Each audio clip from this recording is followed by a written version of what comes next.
Pastor Reinaldo, amada congregación, un saludo especial en este día maravilloso. Estamos en tiempo de aniversario, reafirmando las verdades poderosas del Señor en nuestra vida y en la congregación. Saludos para todos ustedes, Pastor Reinaldo, para su esposa, para el ministerio, para la iglesia. Y estamos aquí para compartir la palabra de Dios en estos días de aniversario. 11 años el vigía, 6 años Mucujepe. Un aplauso para el Señor en este día maravilloso. Y bueno, quiero aprovechar el tiempo y compartir con ustedes la preciosa palabra del Señor. Para mí es una honra, un honor, una bendición poder estar aquí y compartir esta preciosa palabra a todos los santos del vigía y de Mucujepe. Voy a leer la palabra del Señor en el primer libro o en la primera carta a los tesalonicenses, capítulo 1, versículo 6 al 10. Dice la palabra del Señor de la siguiente manera: y vosotros vinisteis a ser imitadores de nosotros y del Señor, recibiendo la palabra en medio de gran tribulación con gozo del Espíritu Santo, de tal manera que habéis sido ejemplo a todos los de Macedonia y de Acaya que han creído. Porque partiendo de vosotros ha sido divulgada la palabra del Señor, no solo en Macedonia y Acaya, sino que también en todo lugar vuestra fe en Dios se ha extendido.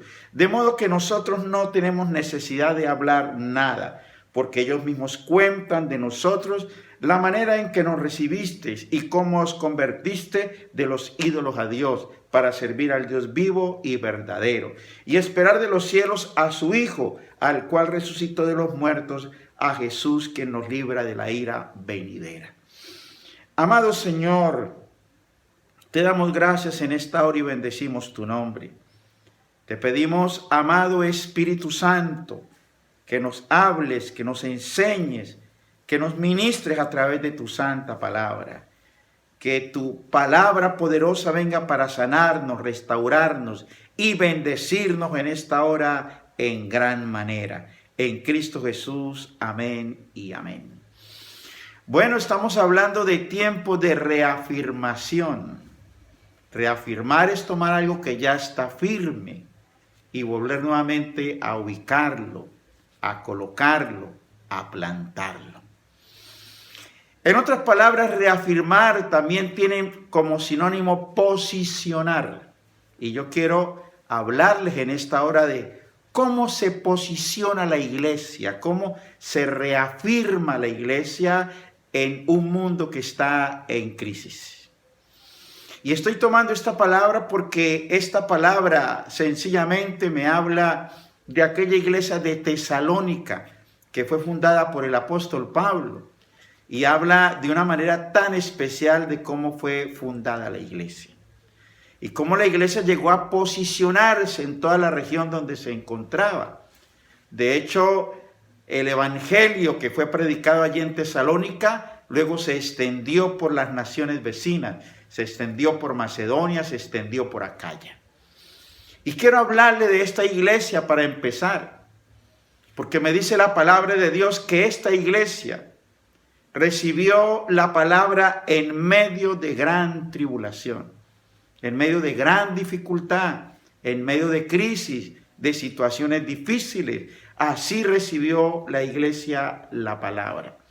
Pero también dice la Escritura cuando hemos leído que tenían el gozo del Espíritu Santo. Esa expresión crisis a muchos no nos gusta. Sin embargo, es una realidad. Por lo menos hoy estamos afrontando una crisis a nivel mundial. Pero el punto aquí es cómo afronta la iglesia las crisis. A mí me encanta esta palabra porque dice que ellos recibieron la palabra en medio de gran tribulación, pero añade y dice que tenían gozo del Espíritu Santo. Ese es el carácter y la actitud de la iglesia frente a las crisis.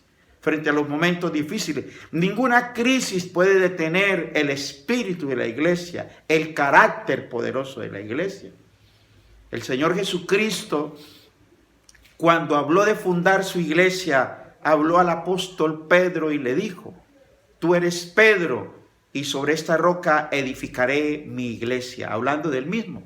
Y luego añade y dice, y las puertas del Hades no prevalecerán contra ella. Una versión dice las puertas del infierno y otra versión dice las puertas de la muerte.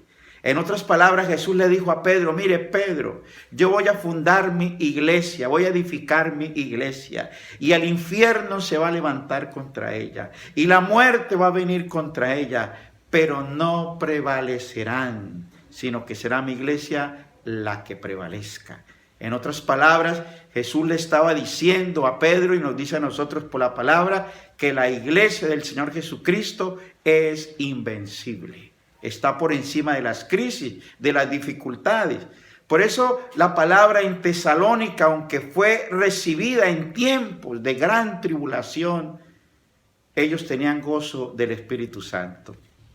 Y de ahí dice que la palabra se extendió a Macedonia, de ahí dice que la palabra se extendió a Acaya, se extendió por toda aquella región. Y me parece extraordinario cuando dice la palabra que ellos, cuando iban a predicar, no tenían necesidad de decir nada, porque la misma gente contaba y daba el testimonio de cómo ellos se habían convertido de los ídolos a Dios y esperaban la venida del Señor Jesucristo. Es extraordinario que cuando ellos llegaban a algún lugar a predicar o a hablar de Jesucristo, la gente le decía, nosotros ya lo conocemos por el testimonio de los hermanos de Tesalónica, porque somos testigos de cómo ellos abandonaron los ídolos, se convirtieron al Señor Jesucristo y ahora esperan su venida. Pero hay algo que sobresale también en esta iglesia, que es una iglesia que se posiciona en ese testimonio, pero de igual manera es una iglesia que imita. Dice el apóstol Pablo, ustedes han venido a ser imitadores de nosotros y del Señor Jesucristo. Pero no es una iglesia que imite las apariencias físicas. No es una iglesia que esté preocupada por imitar la voz o los gestos o las manías de otros. No, es la iglesia que imita el carácter de Cristo en aquellos que sirven al Señor y en el mismo Cristo. Así se posiciona la iglesia de Tesalónica. Así se posiciona la iglesia en aquel lugar, en aquel sitio, en aquella región. Y así se sigue posicionando hoy la iglesia, donde todos los que están alrededor pueden dar testimonio de que los que forman parte de ella se convirtieron de sus antiguas costumbres al Señor Jesucristo. Pero hay tres aspectos que yo le quiero tocar, que tienen que ver con el posicionamiento de la iglesia. No le voy a hablar de cosas novedosas o extrañas o raras o rebuscadas. Le voy a hablar de lo que sencilla y llanamente dice la palabra de Dios. ¿Cómo se posiciona la iglesia en el medio donde ella se encuentra? ¿Cómo se reafirma? En primer lugar, a través de la obediencia. Sí, como lo oyó, la obediencia.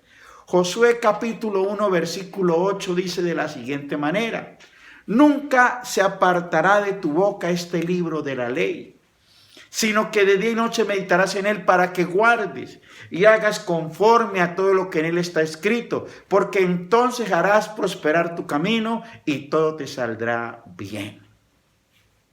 La obediencia sigue siendo el camino a la bendición. La obediencia sigue siendo la clave del éxito. La obediencia sigue siendo la clave de la prosperidad. Yo a veces no entiendo cuando de pronto las personas se acercan para preguntar y decir: pastor, ¿cuáles serían los pasos para alcanzar la bendición de Dios? Y yo les diría, hay 3 pasos para alcanzar la bendición de Dios. Primero, obediencia. Segundo, obediencia. Y tercero, obediencia. La obediencia es el camino a la bendición. La obediencia es el camino a la prosperidad. La obediencia es el camino al éxito del cristiano y de la iglesia. La obediencia. La obediencia a Dios y a su palabra. La obediencia. Ahora, el primer libro de Samuel, capítulo 15, versículo 22. Allí el profeta Samuel, exhortando, llamando la atención al rey de la época, le dice: se complace tanto Jehová en los sacrificios y en los holocaustos, más que en que se le obedezca y que se le preste atención a su palabra. ¿Qué estaba diciendo el profeta Samuel? Estaba diciendo que la obediencia está por encima de los sacrificios y los holocaustos. Que lo mejor que nosotros podemos hacer es prestar atención a lo que dice Dios para obedecerlo. Quiero decir con esto que las actividades espirituales, las actividades ministeriales no tienen sentido si no hay obediencia. Porque las actividades espirituales y ministeriales, lo que hagamos para Dios, no va a tener sentido si no somos obedientes. Porque si no somos obedientes, sencillamente seríamos personas rebeldes haciendo cosas para Dios. A Dios le agrada la obediencia. Aquella palabra que Jesús da al Señor Jesucristo cuando se bautizó en el río Jordán. Él dijo, este es mi Hijo amado en el cual yo tengo complacencia. Y óigame bien, eso que el Padre le dijo a Jesús tiene su sentido cuando leemos la carta a los Filipenses capítulo 2. Y nos habla de Jesucristo y nos dice, se hizo obediente hasta la muerte. A Dios le agrada la obediencia. A Dios le agrada a aquellos que le obedecen. Dios se complace en los que le obedecen. Pero de igual manera, la obediencia es completa. Yo no puedo decir que obedezco a Dios cuando hay autoridades que no obedezco. Cuando no me sujeto a más nadie. Yo no puedo decir, no es que yo obedezco a Dios, a más nadie. No, la obediencia forma parte de nuestro carácter. Entonces encontramos allí en el libro de Hebreos, en la carta a los Hebreos, en el capítulo 13, versículo 17, que la palabra dice, obedeced a vuestros pastores y sujetaos a ellos, porque ellos son los que velan por vuestras almas y han de dar cuenta de vosotros para que lo hagan con alegría y no quejándose. Obedeced a vuestros pastores. La obediencia es para las autoridades también delegadas por Dios. Un pastor en una congregación es la autoridad delegada por Dios. Y la palabra dice, obedézcanlo y sujétense a él. Porque él vela por vuestras almas. Él tiene que dar cuenta de ustedes a Dios. Y me llama la atención porque dice para que no lo hagan quejándose, sino con alegría. Porque imaginémonos al pastor orando al Señor y diciéndole, Padre, ¿qué hago con el hermanito fulano de tal que no hace caso? ¿Qué hago con el hermanito fulano de tal que no obedece? Yo lo aconsejo, yo lo oriento, yo le hablo, pero él no hace caso. Él no le hace caso a nadie. ¿Qué hago con él, Padre Celestial? Ahí está el pastor quejándose delante de Dios. Pero otra cosa es cuando el pastor dice, Señor, te doy gracias por el hermanito fulano de tal. ¡Qué obediente es! ¡Qué sumiso es! Uno no le ha dicho las cosas y él ya las está haciendo. ¡Qué maravilla de hombre, Señor! Te doy gracias por él. Ahí el pastor ya lo está haciendo con alegría. La obediencia, escúcheme, sigue siendo el camino a la bendición. Y la iglesia donde se ubica, ella es la referencia al mundo que la rodea sobre la obediencia, porque el mundo es rebelde. Usted y yo éramos rebeldes, por naturaleza todos nacemos rebeldes, pero cuando llegamos a Cristo, Cristo nos enseña la obediencia. Ahora la iglesia tiene que enseñar al mundo entero la obediencia a Dios, a su palabra, a sus principios. Un segundo punto después de la obediencia, y es la fe. Así como lo escucha, la fe. Hebreos capítulo 11, versículo 6, nos dice de una manera muy tajante, de una manera muy directa, muy clara, muy precisa. Nos dice allí la palabra de Dios, porque sin fe es imposible agradar a Dios. Porque sin fe es imposible agradar a Dios. La obra de Dios se hace con fe. Todo aquello que no tiene fe desagrada a Dios. La Biblia es clara. Sin fe es imposible agradar a Dios. La fe sencillamente significa creerle a Dios. Y usted y yo tenemos que hacer la obra, tenemos que vivir creyéndole a Dios. Por eso la palabra cuando habla de Abraham dice, y su fe le fue contada por justicia. Significa que en un tiempo donde no se había hablado de la salvación ni de la gracia, Abraham fue salvo. ¿Pero por qué fue salvo? Porque la palabra dice que Abraham le creyó a Dios. Abraham creyó que Dios era todopoderoso para hacer todo lo que le había prometido. Así las circunstancias de Abraham fueran imposibles, porque las circunstancias de Abraham todas eran imposibles, pero él le creyó a Dios. Su fe le fue contada por justicia. Usted y yo, iglesia, le tenemos que creer a Dios. Sin fe es imposible agradar a Dios. Así nuestras circunstancias sean difíciles, así nuestras circunstancias sean adversas, sencillamente tenemos que creerle a Dios. Usted y yo, como cualquier persona, somos personas débiles. Pasamos por momentos difíciles, por momentos críticos. A veces sentimos que nos estamos derrumbando. A veces sentimos que ya no vamos a poder salir de donde estamos por la debilidad. Pero ahí mismo en Hebreos 11, versículo 34 dice, hablando de los héroes de la fe, cobraron fuerzas de la debilidad. Escuche, la fe nos catapulta. La fe nos levanta del estado en que nos encontremos, por difícil que sea, y nos levanta. Con la fe podemos hacer cosas admirables. Con la fe podemos hacer proezas. Porque con la fe se le cree a Dios.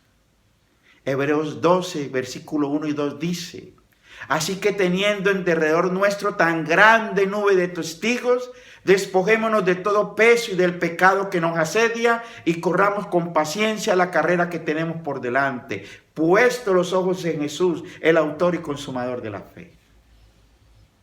Somos llamados a despojarnos de toda incredulidad, de toda duda, de toda carga, de todo pecado, de toda maldad, a despojarnos frente a un mundo que nos está mirando y correr con paciencia la carrera que tenemos por delante. Pero ¿cómo la corremos? Con los ojos puestos en Jesús, el autor y consumador de la fe. Cada día que nos levantamos a correr durante ese día. Corramos ese día con los ojos puestos en Jesús, el autor y consumador de la fe. En estos días que nos restan del año 2020, vamos a caminarlos hasta el fin del año con los ojos puestos en Jesús, el autor y consumador de la fe.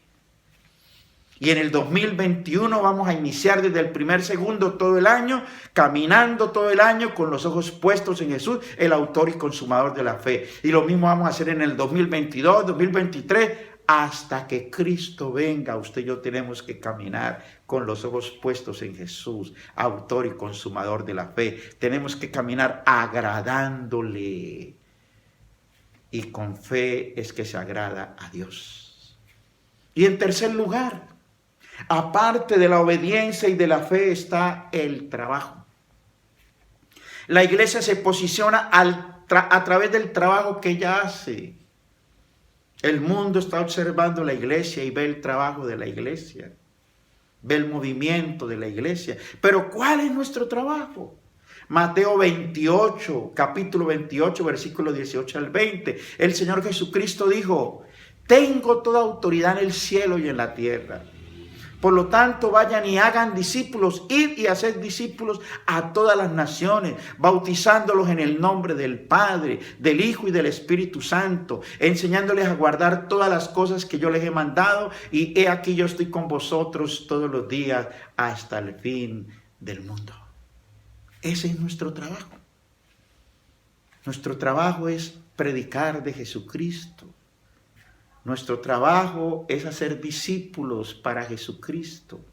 Nuestro trabajo es discipularlos, bautizarlos en el nombre del Padre, del Hijo y del Espíritu Santo. Nuestro trabajo es discipularlos, enseñarles todas las cosas que el Señor nos ha enseñado a nosotros. Y dice el Señor, mientras ustedes estén haciendo eso, yo estoy con ustedes todos los días hasta el fin del mundo. En ese contexto el Señor está con nosotros todos los días hasta el fin del mundo, cuando estamos haciendo la tarea que Él nos encargó. Y esa es nuestra tarea.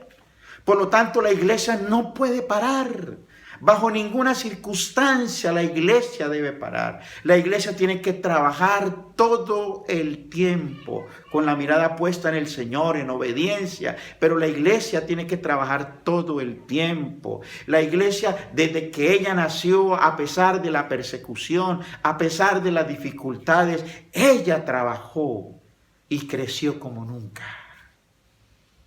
Quizás en estos días haya circunstancias que se oponen, pero no se trata de dejar de trabajar. Se trata de tomar la creatividad que nos da el Espíritu Santo. Se trata de tomar los métodos del Espíritu Santo y no parar de trabajar. Nuestro trabajo es predicar el Evangelio. Nuestro trabajo es abrir grupos bíblicos, altares familiares, levantar unidades de evangelismo, levantar congregaciones, extender el reino de Dios por todos lados, como lo hicieron los hermanos de Tesalónica con las naciones vecinas.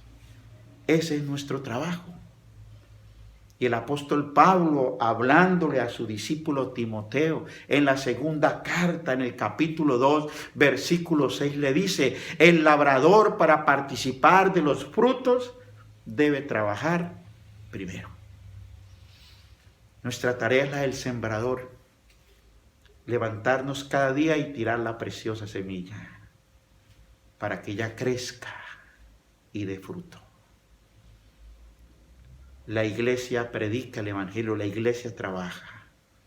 En estos días, en muchas partes del mundo, han visto a la iglesia predicando el Evangelio con el pan en la mano. Han visto a la iglesia haciendo la obra social, predicando, pero también ayudando.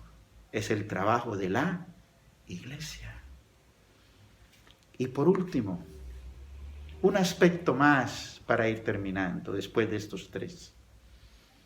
Es una expresión que pocas veces se usa, y cuando se usa no tenemos de pronto la idea clara. Es algo que no practicamos, que a veces no vivimos, pero que de igual manera es la forma que nos relaciona con Dios y con los demás y con el mundo entero, cuando usted y yo estamos posicionándonos, reafirmándonos. Y se llama santidad. En la primera carta de Pedro, en el capítulo 1, versículo 15 al 16, el apóstol Pedro dice de la siguiente manera: sed santos, así como el que los llamó es santo. Y sean santos en toda su manera de vivir. Sin santidad nadie verá a Dios. Recuerde que el Dios que nos llamó es santo. Y la palabra santo significa apartado. Y en este caso, apartado del mundo, del pecado y del mal. Hay un Dios que nos llamó que no tiene comunión con el pecado. Pero también me llama la atención esa expresión que dice: santos en toda vuestra manera de vivir, santos en toda vuestra manera de vivir. Así que como yo soy santo cuando estoy en el altar predicando, hablando la palabra, también tengo que ser santo en mi casa, con mi esposa y con mis hijos. Así como soy santo en el altar cuando estoy predicando, tengo que ser santo en mi relación con los demás. Así como soy santo cuando estoy en el altar predicando, tengo que ser santo allá en la empresa, en el negocio. Cuando yo no le pago a mis empleados, les demoro el salario o no le pago lo que ella, no soy santo. Así como soy santo en el altar, tengo que ser santo en todos los aspectos de la vida. Sed santos en toda vuestra manera de vivir. Exagerando un poco, ser santos aún en la manera de dormir, de comer, ser santos en nuestra manera de vestir, de actuar, de ser, de hablar, de pensar, de ver. Ser santos en toda vuestra manera de vivir. Y esto es lo que le agrada a Dios. Quiero terminar diciendo que así se posiciona la iglesia y se reafirma en el lugar donde la coloca en el Señor y se reafirma en su esperanza, como la iglesia de Tesalónica que esperaba la venida del Señor. Así se reafirma la iglesia. La iglesia se reafirma dando testimonio en medio de las crisis, predicando el evangelio, extendiéndolo en todas direcciones. La iglesia se posiciona y se reafirma a través de su obediencia en el Señor, a través de la fe al Señor. El mundo entero está mirando nuestra obediencia, el mundo entero está mirando nuestra fe. La gente es incrédula, pero cuando llega a la iglesia, allí tienen un encuentro con la fe y se convierten y ahora tienen fe. De igual manera la gente está mirando nuestro trabajo. Ellos siempre están esperando qué va a hacer la iglesia, cómo va a actuar la iglesia. Pero la gente también está mirando la santidad de la iglesia. Porque para el mundo usted y yo somos diferentes. Somos la luz que alumbra en la oscuridad. Y somos la sal para combatir la corrupción. Por eso cuando un cristiano obra mal, la gente dice, ¿y eso qué es evangélico? Porque somos diferentes, somos santos. Le invito para que ahí donde está incline su rostro y oremos por un instante.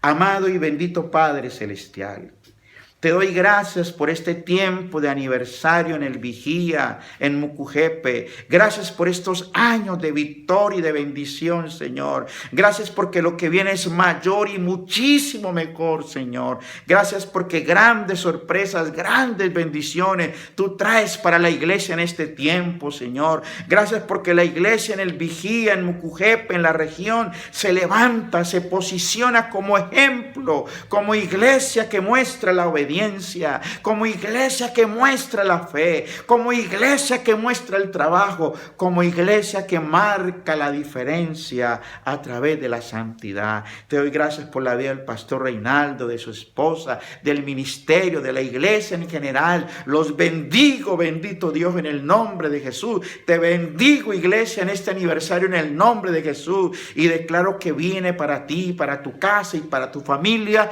los mejores tiempos. Porque Dios está por encima de toda crisis, porque Él es todopoderoso para hacer aquello que es imposible. Declaro tiempo de bendición para ti y tu casa. Declaro tiempo de bendición para ti, iglesia. Pastor Reinaldo, iglesia, ministerio, hermanos amados, el Señor los bendiga. Para mí ha sido una bendición estar con todos ustedes. Espero que la próxima vez sea cara a cara. El Señor me los bendiga mucho. Felicidades y bendiciones en el Señor.